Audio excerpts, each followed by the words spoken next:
Hey guys, Chauncey here again, and I'm going to be showing you what I've been doing with the 6TC tracker from Vuzix in my augmented reality framework. As you can see here guys, I have the Vuzix Star 1200 augmented reality goggle system and the 6TC trackers attached right there. This week my colleague and I got the tracking working with Panda 3D, which is just a graphics pipeline that Disney and Carnegie Mellon put together. It's an open source framework. This is just a demo content scene. In the coming days I'll be posting more videos on my own content, but as you can see we're doing orientation tracking here. This sensor is also capable of positional tracking, and I will be normalizing that data with my GPS data, and more testing will come. So pretty cool, huh? Let's show you how I did it. So real quick before I show you guys the code for this, the way we did this, Vuzix has an SDK and they don't give it out as like an open source package for everyone. In their examples they have this example called HelloTracker 3, and I'm actually taking that source code and porting that data through IP channel, so a host, which would be my loopback adapter, which Microsoft provides in Windows, and just a general port. And what I do is then if I send it to that discrete IP address, this framework then is expandable, meaning I'm doing tracking, so I'm measuring your head movement and everything that you're doing as far as position or orientation. So that's 6 pieces of data. You have your yaw, pitch, roll, X, Y, Z. So you basically are sending strings of those 6 measurements in real time as fast as you can over this IP address. And the reason I use an IP address is there are so many graphics packages out there.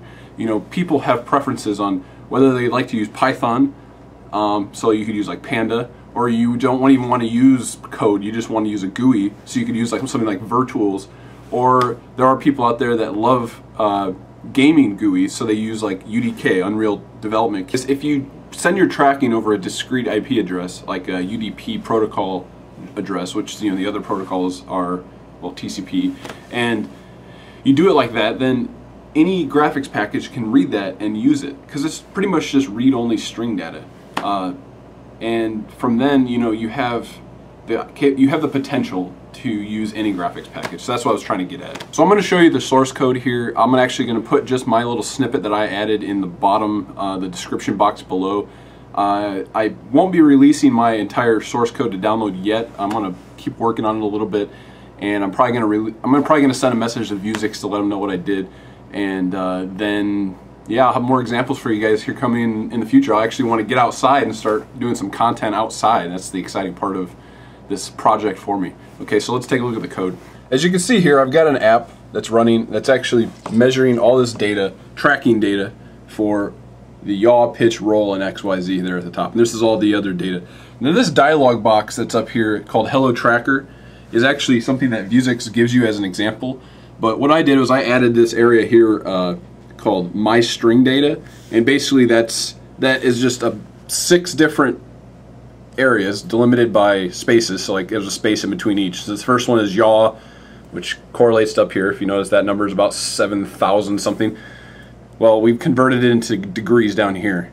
So the same thing goes for all these. These last 3 are XYZ. I just haven't converted those into the units yet, or sourced them over. Anyway, so let me show you how I did this. Okay, so with some help from my colleague here, Jeff, who's more of a C++ expert than I am, we were able to write just a simple socket utility here.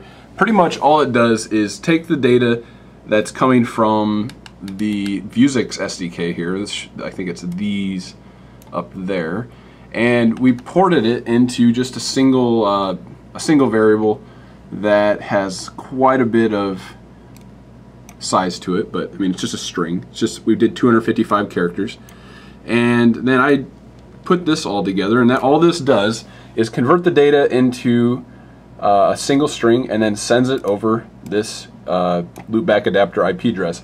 And the cool thing about that is then you can read it with anything. So this is C++ code, and I'm reading it with Python code. So let me look at the Python real quick. So this is Panda 3D. It's a very simple code. Once you initiate your settings, this is just all the code that runs the environment right there. I'm going through this pretty quick, but if you guys make your screen high quality HD, you might be able to read this and pause it whenever you need to.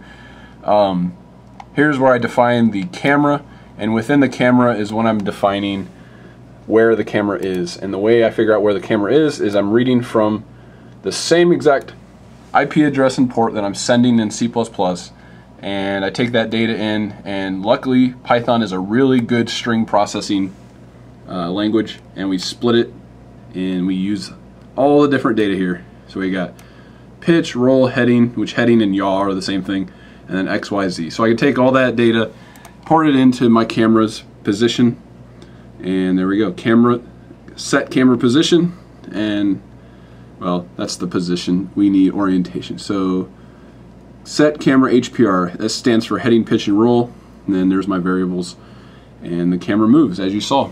So not quite as exciting for those of you out there who are looking into wanting to see more like content-based stuff, visual, cool special effects stuff with augmented reality. That's coming. Stay tuned. If you haven't seen this channel before, please subscribe up above if you want to see more augmented reality stuff. I'm going to be posting a lot more during this semester. I'm working on a big project that I'm doing to propose to Disney as a conceptual theme park ride. So anyway, thanks for watching. Put down in the comments anything else you guys have questions on. I'm getting a lot of good questions by direct message, but I think these questions could be answered globally. So if you don't mind, just write them in the comments and I'll answer them in the comments. All right, thanks guys.